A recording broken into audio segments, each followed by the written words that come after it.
नमस्कार मंडळी. आपल्या सर्वांना सस्नेह परिवारातर्फे गणेशोत्सवाच्या पुन्हा एकदा हार्दिक शुभेच्छा. मंडळी, अहो गणेशोत्सव म्हटला की वर्गणी गोळा करणं आलंच. अहो, पण एका घरी वर्गणी मागायला गेलो तर साधं दारसुद्धा उघडलं नाही. हे का झालं असेल? कशामुळे? त्याचीच ही कथा. वर्गणी. लेखक दिलीप कसगावकर. अभिवाचन सचिन दातार. वर्गणी. अरे राज, सगळ्यांकडून गणपती वर्गणी मिळाली बघ. फक्त ते घर नंबर 115 आहेत ना, त्यांच्याकडून नाही. दोनदा गेलो होतो. अरे पण दरवाजाच उघडला नाही.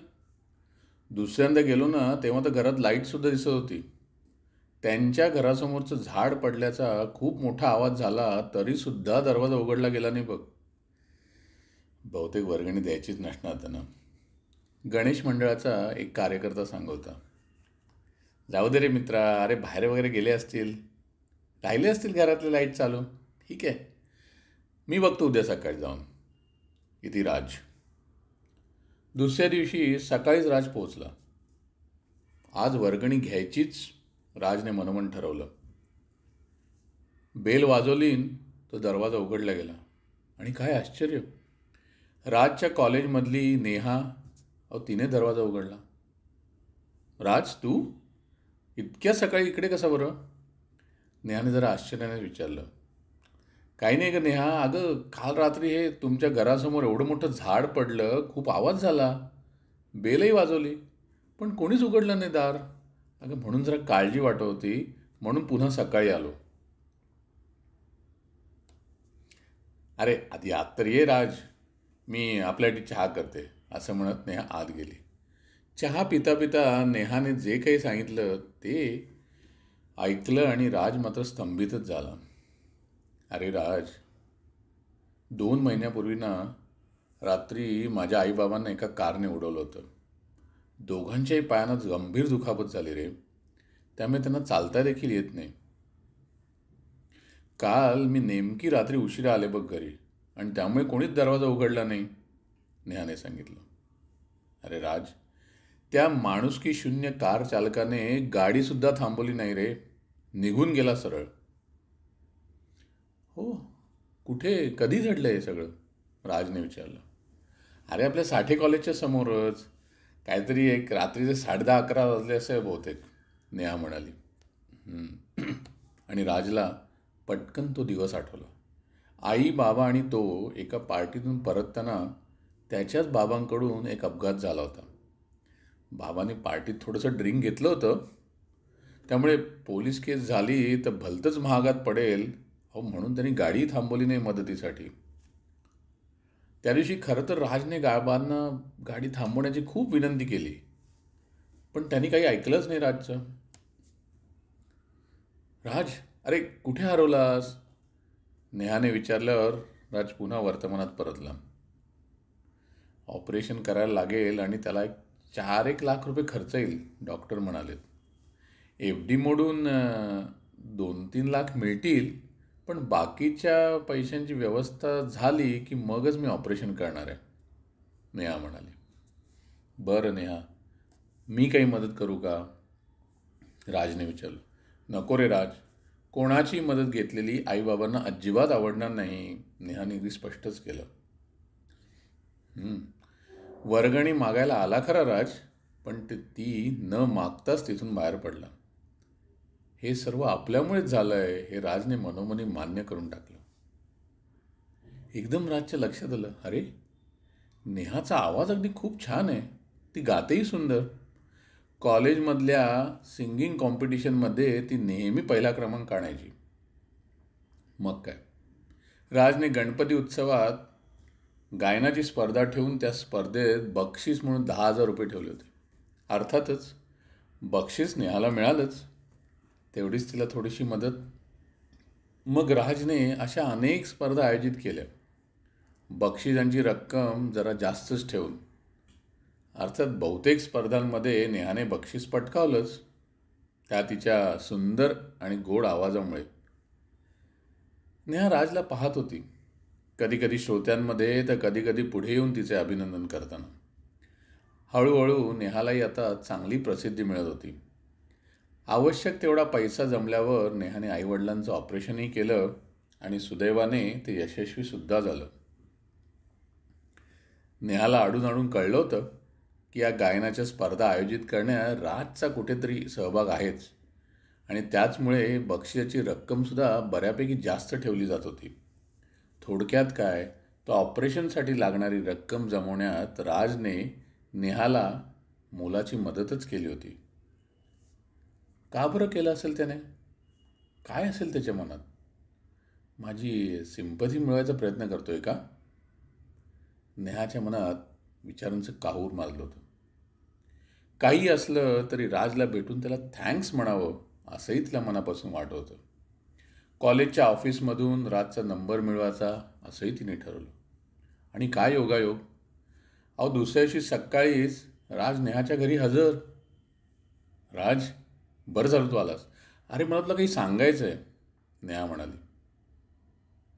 नेहा, अगं मलाही तुला काही सांगायचं आहे, राज म्हणाला. राज, आधी मी. तू मला अप्रत्यक्षपणे केलेल्या मदतीबद्दल मला समजलं आहे, सगळं समजलं आहे.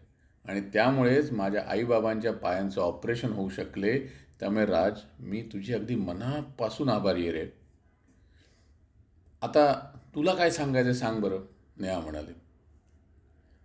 अगं नेहा, तुला कसं सांगावं तेच मला समजत नाही गं. संकोचही वाटतोय, धीरही होत नाही आहे. सांगू की नको?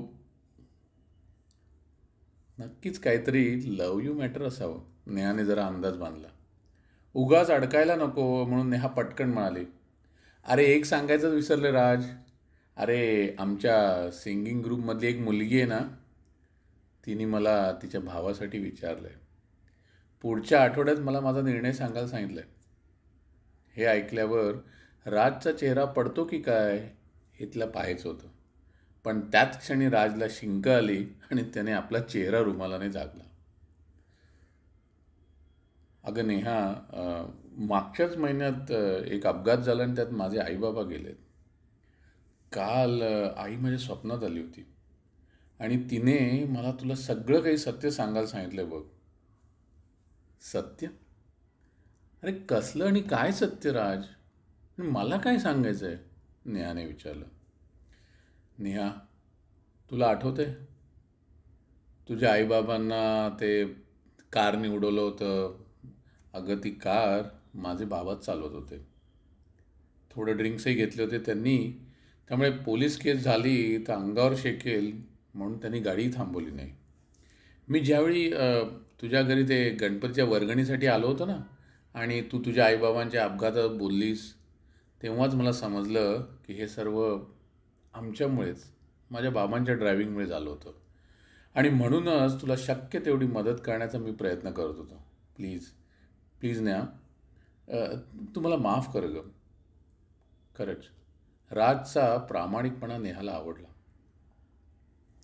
नेहा, अगं मलाही एका मुलीने लग्नाबद्दल विचारलं आहे, राज म्हणाला. राज? कोणी विचारलं आहे? नेहाने अगदी अधीरतेने विचारलं. अगं ती रीना, राज म्हणाला. कदाचित तू तिला ओळखत असतील गं. हो अर्थातच ओळखते मी तिला, आहे दिसायला तशी ठीक. पण राज सांगत्या, जाम रागीट आहे ती, नेहा म्हणाली. नेहा, आता तू जोडीदार निवडला आहेस आणि रीनालाही तू ओळखतेस, त्यामुळे पुढच्या आठवड्यात मी रीनाला माझा होकार सांगीन म्हणतोय, राज म्हणाला. अरे माझं मी असं अजून काही ठरवलं नाही आहे राज रे, मी विचारच करते, नेहा म्हणाली. आणि हां, मी 2-3 दिवसात रीनाची अजून माहिती काढून तुझ्याशी परत बोलते बरं का. आणि हां, त्यानंतरच तू तुझा निर्णय सांग तिला. अजिबात घाई करू नकोस हां, नेहा म्हणाली. 2 दिवसांनी राज नेहाकडे पेढे घेऊन आला. राज, अरे मी तुला सांगितलं होतं ना, मी तुझ्याशी बोलल्याशिवाय तू रीनाला होकार देऊ नकोस म्हणून. तू चक्क पेढे घेऊन आलायस होकाराचे? अरे कसली घाई झाली होती तुला एवढी? काय काय जादू केली तिने तुझ्यावर? अरे आजूबाजूला कधी बघितलंस की नाही? तिच्यापेक्षा किती चांगल्या मुली आहेत रे. नेहाचा राग राजला आता तिच्या चेहऱ्यावर स्पष्ट दिसत होता. नेहा नेहा नेहा, अगं मी रीनाला होकार नाही नकारच दिलाय. हां, मग हे पेढे कशासाठी? अगं तुझं गोड तोंड अजून गोड करून तुझा गोड होकार मिळवण्यासाठी, राज म्हणाला. रीनाला दिलेल्या नकाराचा पेढा राजला भरवून त्याला घट्ट मिठी मारत नेहाने तिचा गोड गोड होकार राजला दिला. त्या दिवशी वर्गणी मागायला आलो होतो तेव्हा वर्गणी मिळाली नाही, पण आज मात्र आयुष्याची पर्वणी मिळाली असे म्हणत राजने गणरायाचे मनापासून आभार मानले. गणपती बाप्पा मोरया असं म्हणणाऱ्या राजच्या आवाजात नेहाने मग तिचा मधाळ आवाज मिसळला. गणपती बाप्पा पावला होता ना दोघांना. काय मंडळी, कशी वाटली ही वर्गणीची अजब कथा? अभिप्रायामध्ये नक्की लिहा. बरं, आजचं अभिवाचन आणि आपलं सस्नेह चॅनल लाईक करा, शेअर करा आणि सबस्क्राईबसुद्धा करा यूट्यूब आणि स्पॉटिफायवर सुद्धा. पुन्हा भेटूया पुढच्या रविवारी. गणपती बाप्पा मोरया.